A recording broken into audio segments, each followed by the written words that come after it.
This will be the most detailed video yet that I've done on how I got the UK Tech Nation Global Talent Visa to be able to stay in the UK without employer sponsorship.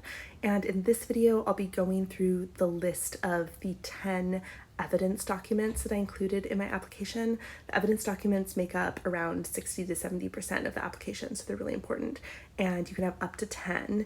Yours will probably be different than mine, but I wanted to share mine in case it's helpful, especially to show the types of evidence that I included. You'll see some patterns. So let's go over to the list. And yes, this is in ChatGPT because I was using it to add the emojis and remove specific details like team names. So yeah, let's start going through them. So my first 4 documents I used to show that I met the mandatory criteria. You can watch my earlier video about what the different criteria are.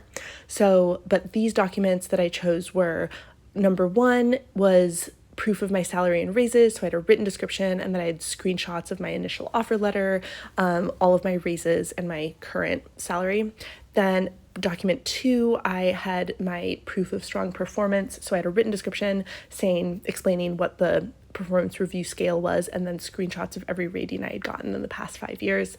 Number 3 was showing proof of external recognition. So I showed that I had served as an expert reviewer across a bunch of AI, ML, or XR conferences.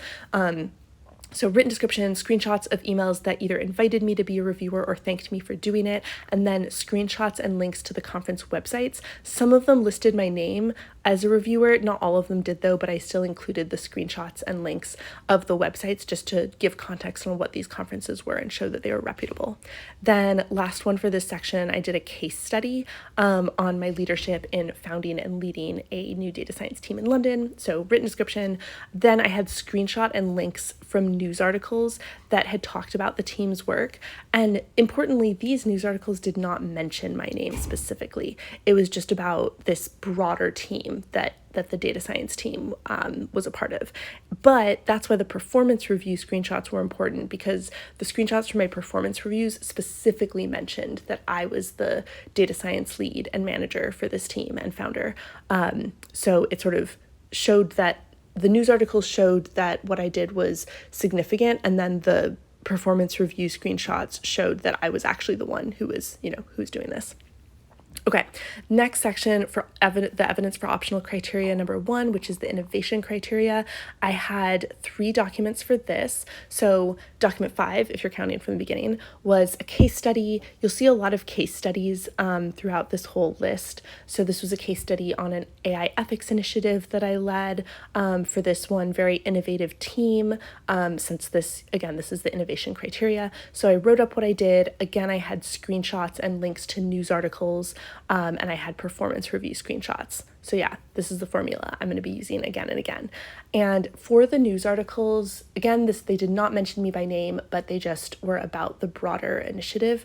And it shows that, what I did was notable.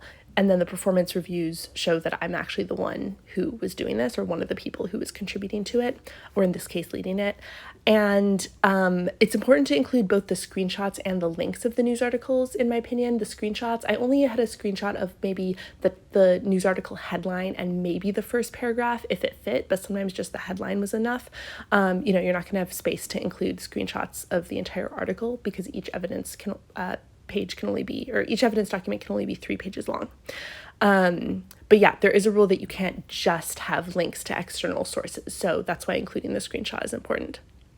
All right, number 6 and 7. 6 was a case study of my contributions to some computer vision projects on the same innovative team, and I used the same formula for all the other case studies. Then this number 7 was a little different, which was screenshots and links to 2 company blog posts where I was interviewed for my work on this same team. This was just from the company blog. This was not an external news source. I wouldn't lean too heavily on this type of thing because, it's better to show that external sources have written about what you did rather than just your own company talking about it. So that's why this was only 1 of my evidence documents out of the 10. All right, and lastly, the third section for me, which was optional criteria number 3, which is business/product impact. And so I had basically just 3 case studies, and they all use the exact same formula of the written description, screenshots and links of news articles, and then performance review screenshots.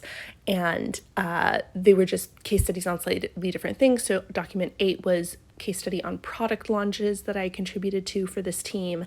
Number 9 was algorithm improvements I'd contributed to or been the data science lead for this same team. And then number 10 was privacy and integrity projects within the same team.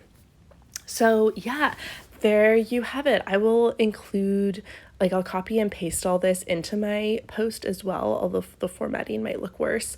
But yeah, hopefully this is helpful. I'm impressed if you made it through this whole video. If you did, you probably are actually really considering applying for this visa, because otherwise reading this list would probably be very boring. And yeah, good luck with it. I think that you should really start, the first thing you should work on are these 10 evidence documents. And then in my upcoming videos, I'm going to talk about the recommendation letters and the personal statement.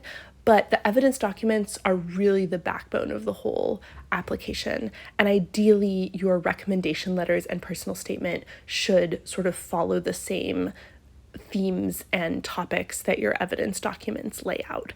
And again, just to say this one more time, I don't think you should try to use this exact same list of 10 documents for yourself, because, you might be using different criteria, you might have different types of evidence you want to show, but this is just an example of one way to do it. And make sure to read the requirements, of course, really carefully on the TechNation website for what types of evidence are acceptable and what the rules are. Like, you have to have a certain number for each criteria, for example. And also these rules can change sometimes, so make sure you're reading the latest guidance. So yeah, there you have it. I hope this was helpful, and thanks for watching.